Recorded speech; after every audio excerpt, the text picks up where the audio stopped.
Good afternoon, YouTube. I am going to attempt for like the umpteenth time to do a video on this stupid little kit. I've had this thing for probably a year and a half, 2 years now, and I'm convinced that this kit is cursed. Every time I try to get out and do a video on it, nothing happens. No fish are caught. Something happens that ends up killing the video. Anyway, I'm going to take a couple extra jig heads with me because what this thing is, obviously it's a little cream kit, little booklet style kit. At the bottom is a little tape measure thing. You can measure your fish. You got all these different jigs, but you get like 5 jig heads. And the snag is the places are that I fish, that many jig heads just ain't gonna cut it. So anyway, I'm gonna take a couple extra packs of jig heads and then see if we can catch anything at all. There's somebody already down the banks.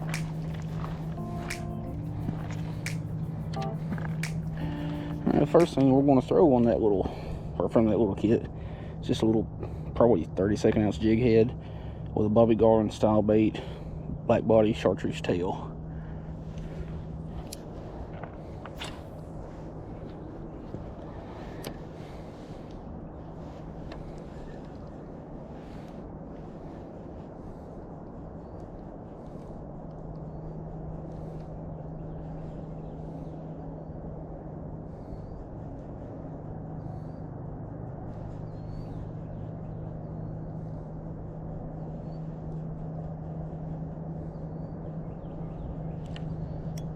Fish.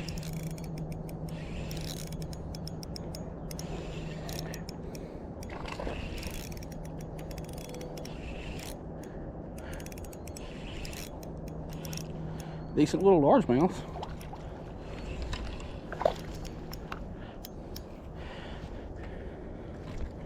Yeah, that fish is chunky. That one's a lot heavier than it looks, but probably go pound or so, a little bit over. Get a picture and get it back, and we'll take it and swap out baits, do it again hopefully.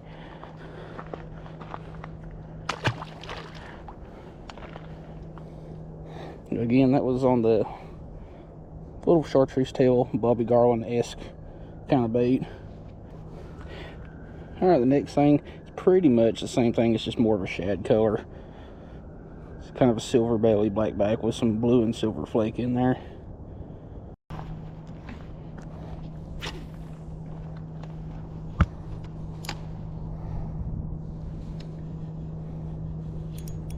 Oh, that was right off the bat. As soon as it hit the water, something picked it up. Feels like a skipjack. No, it's a little bass fish. Another little bass fish. That's a little dink. That's probably a ½ pounder. But it's one more color down. I want to swap out and see if we can get another. Alright. Something I failed to mention with this little kit is each one of these pockets open individually. Like all the top ones open from the top, bottom ones open from the bottom. So just keep that little bit in mind.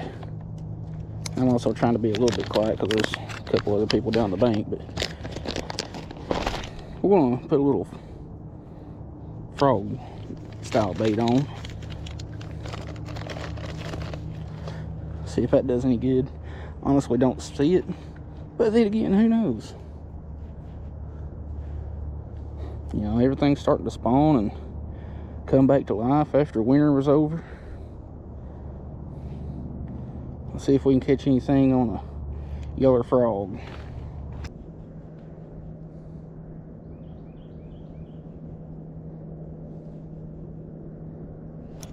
Got it. I don't know what you are. You're a little yellow bass. I had a feeling that's what that was. And you are barely hooked too. Ow, ow, ow, ow. Open your jaw. I had it bouncing along the bottom and felt a little tick, missed it, We'll just let it fall and just real slowly work it back towards me, kind of like it was an injured little something on the bottom. And sure enough, it picked it up. So that's 3 baits down. I think this guy down here below me's caught a pretty good one. I don't know what it is.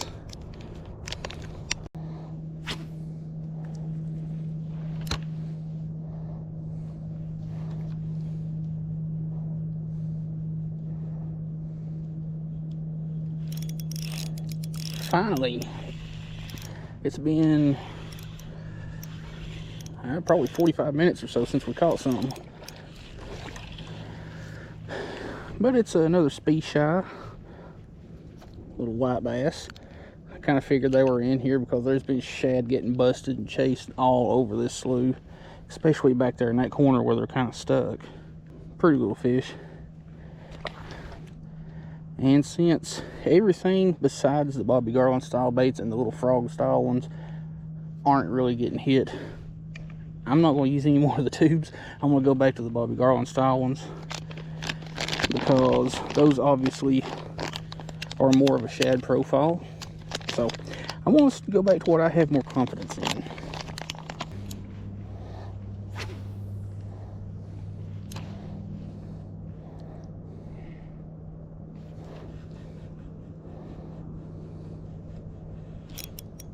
Fish.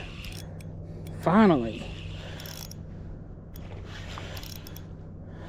It's been about 30 minutes since my last catch.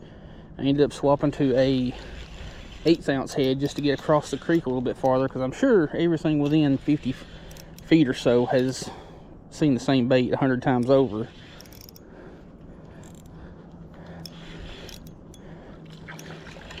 And it's not a huge bass, but it is a very healthy one. But yeah, 1/8 ounce head and the Bobby Garland pattern or style one. It's probably a pound and a quarter or so. Decent little bass fish. Let's get you back. Skadoosh. But yeah, I was using 32nd ounce, 16th ounce, and all that, and I've pretty much hit every rock between where I'm at and about 60 feet out. So I just put a little bit bigger head on and just trying to get a little more distance, and it made a difference. Something else that I noticed, some of the shad and little minnows and stuff like that's been pushed up shallow. I've got a pretty good look at them, and that particular color out of that little kit is just about identical to them. So like, you know what, it makes sense. Use what is most closely resembling the bait fish in here right now out of that kit. Alright, since these fellers down here have left, we're going to smoke this out for a little bit,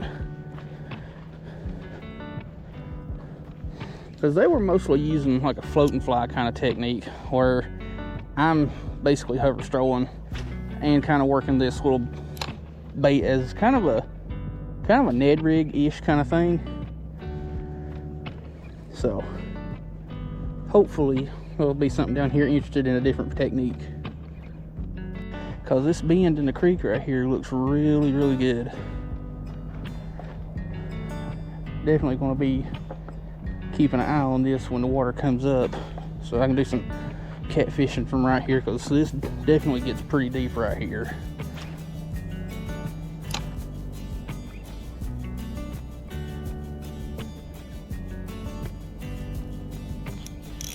Oh crap, I just lost a good fish right here on the bank.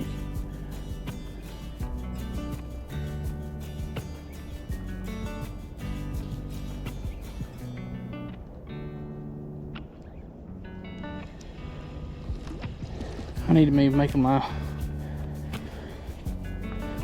making my way back, because all my stuff's down there and nobody watching it.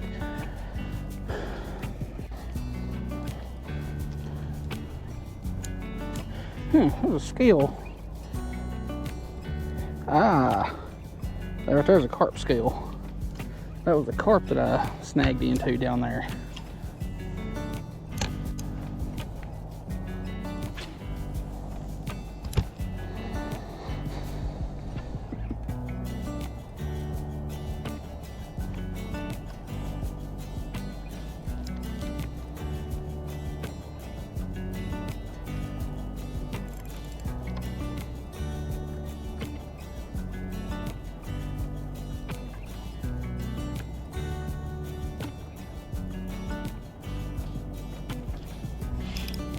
Fish. This feels pretty dang good. I wouldn't be surprised if this one is one of the bigger ones of the day, or if this one ain't the biggest of the day. What are you? Because you're not fighting like a crappie, and you're not fighting like a skipjack. See if I can get down here without slipping.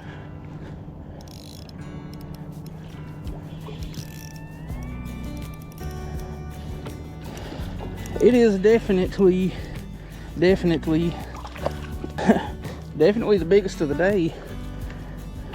Really good spot. That one's probably 2 pounds, 2.5 maybe. Really good fish.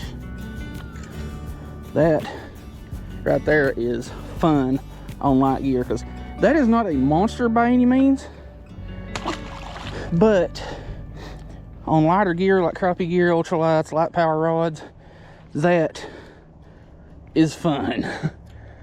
I don't care who you are. Well, YouTube, I hate this hat. What does that have to do with this video? Absolutely nothing.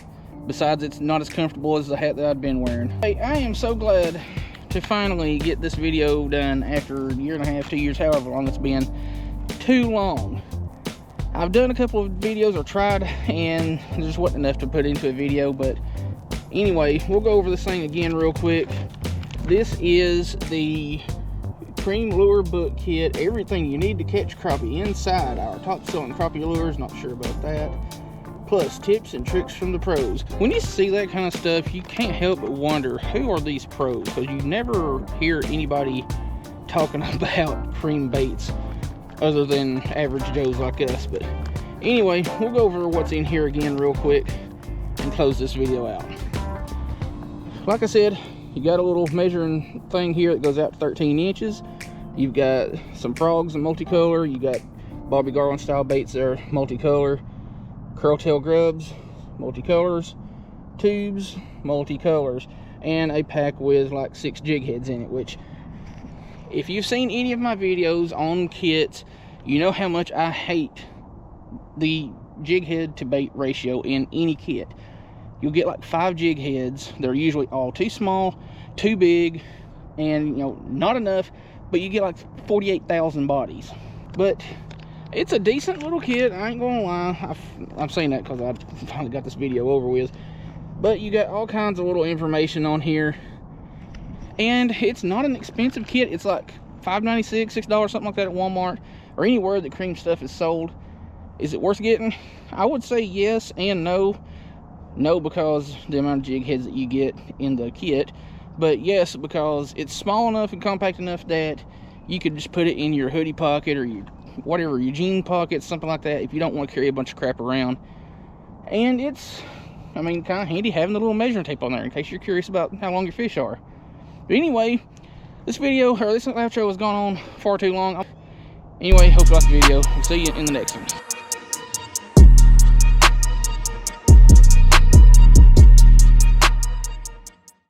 Alright, I'm just putting all my stuff up and about to leave, and y'all ain't gonna believe this crap. Why it got left down here, I don't know. There's something else over here that I'm gonna look at real quick. Why this got left down here, I'll never know, but I just happen to have a power source and had to hook it up and see if it works. And it does. Somebody left this glow light for night fishing sitting against the bank down here, and it still works. The plug's a little bit rusty, but as you can tell, it still works. That is freaking awesome. Something else that I found that I think is okay. I haven't really examined it too much. I threw it around just to make sure it was working right, but I'm guessing the person that left it up here, because it's been here for a little while now, got sick of throwing it or wasn't having any luck and thinking, hey, this is a magical thing that's just going to help me out. Cast net. All the braille lines seem to be in good shape. There don't seem to be any tangles or tears anywhere. Again, I'm going to look at it further when I get home. But I may have just got a free cast net, which is not an expensive one. It's one from Walmart, it looks like $20, $30 cast net. But hey, this is like a 6, 7 foot cast net, and it's going home with me because I've been known to lose some cast nets a day in my day.